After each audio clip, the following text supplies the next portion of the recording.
In this segment, let us look at Luke chapter 12, and we're going to specify some things down in verses 13, 14, and then down to verse 27.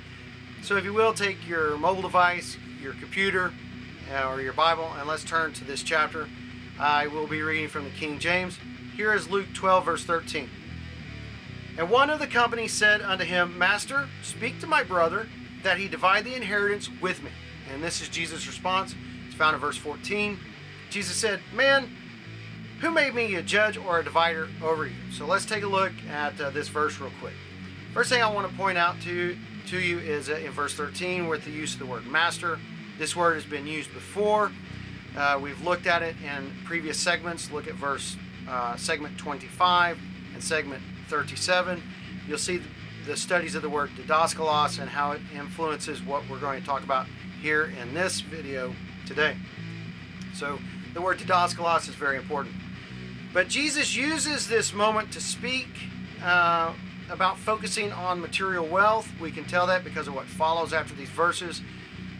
But what I want to point out is, why did Jesus not help this guy? Because it seems very interesting that Jesus is asked, help me! And he says no. And why would that be? And some people say that the passage is teaching that this man is greedy and that Jesus is teaching against greed. And while that definitely seems to flow out as a moral teaching, it still doesn't answer the question, why did Jesus not help the man? And some might say, well, you didn't help him because it's greed. That's a moral lesson. The question is, why did Jesus not help? Some teach that this passage says that we should not meddle in other people's business. That is a moral lesson that flows out of this. We have to go back to the question that the man posed. Why does Jesus not help him? Jesus has helped people in lots of other circumstances. So, we want to consider something that we discussed back in segment 38. That Jesus said that they had been diligent to tithe, but had not been diligent regarding matters of judgment. And what is one of the things that Jesus said up there about being a judge or a divider? So, in that segment of segment 38, I talked about Deuteronomy chapter 16, beginning with verse 18. And I think we read 18 and 19. Here are those verses. Judges and officers shall you make you in all your gates, which the Lord, which is Yod-Heh-Vav-Heh, your God gives you, through your tribes, and they shall judge the people with just judgment. You shall not wrest judgment. You shall not respect persons, neither take a gift, for a gift blinds the eyes of the wise and perverts the words of the righteous. So go back to that segment. Jesus said they knew how to tithe, but maybe they were missing something like judging. And this man comes in and says, hey, help me with my inheritance. And Jesus says, who made me a judge over you? So this is actually a very important thing. So what we have is this man looking to Jesus, who is a didaskalos, who we talked about was a teacher, a master, as we find here in King James. Otherwise, other passages call Jesus a rabbi. So it's possible that this man is looking to Jesus as an authority who is a teacher of the Torah to settle this dispute. Okay, so this becomes very important. But Jesus does not help this guy whatsoever. The question is, why? At the end of Jesus' statement is, I wasn't set up to be this. So Jesus is saying, I was not assigned the task of judging you or dividing your inheritance. Which is why Jesus says, who made me a judge or a divider over you? So Jesus is not being rude. Jesus knows the Torah. He knows his procedures. He knows his culture.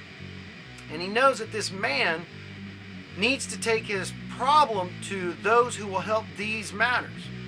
So this man is not asking for Jesus' advice. This man is asking Jesus to settle the dispute.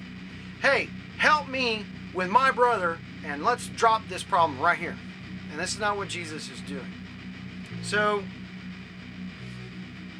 the verses that follow after this definitely are a moral teaching that comes from these two verses. But what we wanted to look at is not the morality that follows, but what gave rise to this. And if we keep in context that Jesus is a Jew, he is born of Israel, that he knows his Torah, he knows his prophets, he is keeping in line with these things. So this again shows us that Jesus knows his Torah, he knows his prophets, and he knows his culture. He knows what Israelites should do. He knows what a Jew should be doing. And he wants the Israelite and the Jewish nation to know the teachings of Torah. So go down to verse 27, because he includes this down in his moral teachings. And this is important.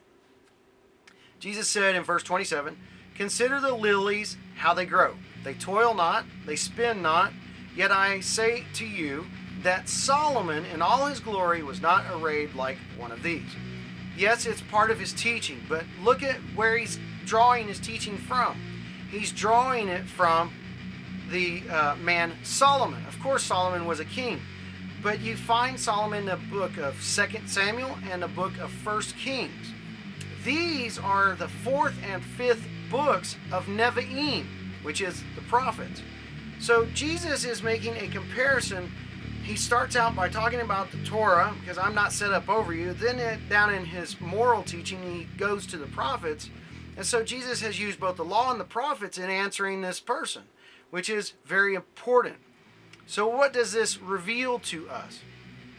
From these verses right here in Luke chapter 12, we can see that Jesus incorporates both the Torah, which is the written law of Moses, the first 5 books of the Bible, the Pentateuch, and the prophets, which is the second segment of the Tanakh, which is the law, the prophets, and the writings.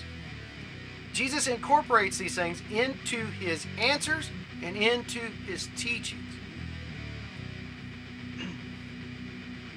So Jesus and his life and his teachings are what they are because of the Torah and the prophets. I know this is somewhat counterintuitive to what we've been taught down through the ages with the church, but we have to remember the context of Jesus. And he is a man born in Jerusalem, born from the man Israel, who was first named Jacob, who had 12 sons. Jesus is from the tribe of Judah. Jesus is a man of his time, his place. Yes, he's sent from God, but he knows his Bible. And he uses the Bible, which is the law, the prophets, and the writings, in order to teach, to admonish, to instruct the Israelites and the Jews on what they should be expecting and how their lives should be unfolding.